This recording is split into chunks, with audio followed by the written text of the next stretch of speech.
Hello folks, welcome to our next chapter, which is the networking.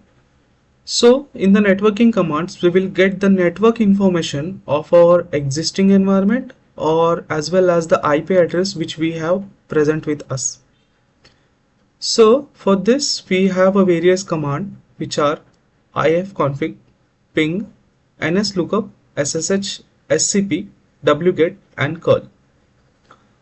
So let's get started with one by one. First, ifconfig is used to display and configure the network interface parameters, which means you will get the network interface information of your Linux on this using this command. Now we have a ping. Ping will send an ICMP echo request to the network host. So let's say I have to check whether the website or the IP address is responding back or not. What I will do, I will just ping the IP address and check whether it is sending the request or response. Then we have a NSLOOKUP. Now NSLOOKUP is used to query DNS for IP addresses or the domain information, which simply means NSLOOKUP will give you the domain information of that particular IP address or the website. SSH is a command which is used to connect the remote server securely. Now if you haven't set up the SSH key on your environment, you won't be able to get connected to the server. So this is kind of a security to the server. Next we have a SCP. SCP is used to securely copy the file between local and the remote system. Then we have a wget, which will download the files from the web, and if the file is not there on that particular website, we won't be able to get the file and it will say request failed. Then we have a curl. Curl is a command which is used to transfer the data to or from a server using any of the supported protocol. So for this you should have a knowledge of protocols which are present in a networking. We have different protocols like HTTP, FTP, SFTP, SMTP, etc. and so on. Now let's get started with the practical aspects. First we will check the network interface information of our Linux. So for that we have a command ifconfig. You see it is getting the information such as inet, inet6, that is the IP addresses, net masks, where it is broadcasting, etc. Now if you want to check all the information or all the network interfaces present on the Linux, you can just type ifconfig and -a.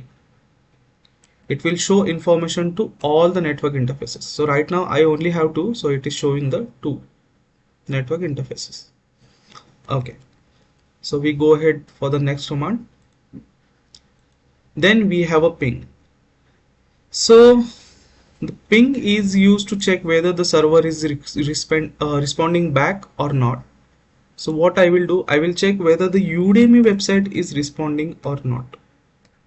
Udemy.com. Now you see I am getting the request back from the Udemy.com. This is nothing but the server is responding me to back. So I'll just suspend this, or it will continue to get the request. Then we can use a IP address to ping also. So before that, what I will do, I will add a NSLOOKUP, which is used to get the system domain information of that particular address. Now you see I got the domain information and IP address. So now I will ping the IP address of udemy.com, which is 103.132.244.254. Okay, so you see the ping works with the IP address also. Okay, I'll just clear this. Yeah, so we also saw the NSLOOKUP, which gives us the domain information of that particular address. Now just clear this. Next we have a SSH command. So for SSH also we will need a server for us. So what I will do, I will just try to connect the com. It won't get connected to this because we don't have a SSH key set up to this server. Okay, so I have suspended the operation to connect to the server because I'm not an authorized user to connect to that server, so it won't get connected. So SSH is used to connect to the server with securely, and for that you need to set up a SSH key in your environment. So next we have a SCP. So SCP is simply a file copy command. Now what I will do, I will first open a file system which we have.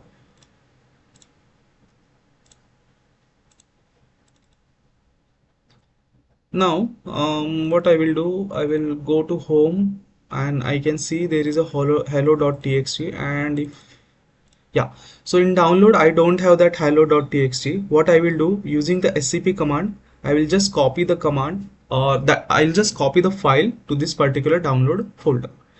Now I will check what are the files. Okay, I have a introduction hello.txt. So let's take an introduction file or hello.txt to get copy of this into the download folder. So for that you need to type scp, then the source. So here I have a txt file, and then we have a download which is home kali and downloads. Okay, downloads, and if I enter, you see the file got copied here, hello.txt. So this is the same as a cp command, only thing that scp is used to copy the file from server to local or local to server also. So if you want to copy the file, you can just type here a source or the source path from where you have to copy, and then we have a destination path. It will just simply copy the file from source path to the destination path, and for this also you need to have access to both the source as well as the destination. Only then you will be able to copy using the scp command. Next we have a wget, which is used to download the files from websites.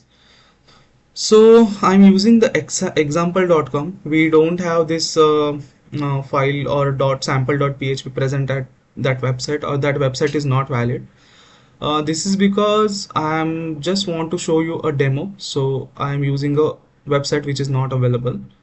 Now if I enter, you will see it is retrying to download that file. It is getting connected, but it is not downloading that file. Awaiting response, no data received. So when there will be a data on that particular website, it will just use that link and download that data into your local environment. So wget we mostly use with the GitHub, and we download the GitHub repositories into our in our environment, local environment. Okay, now we have a next command which is called as a curl. So in curl I also have set up one example for this. Now curl, we can use the curl using a various protocols which have HTTP, FTP, IMAP. So right now I'm using a FTP to show you a example, and again that part is not valid, or that file is not present on that website. It is just for the demo purpose. So we will get a fail to connect because that file is not there and couldn't connect to the server. Okay, so server is not available. That is the reason it is showing this as a couldn't connect to the server. If the server will be there, it will just download the file, and you will get to see the message that file got downloaded successfully. Okay, so these are the some basic networking commands which we have seen, and those are ifconfig, ping, nslookup, ssh, scp, wget, and curl. Thank you.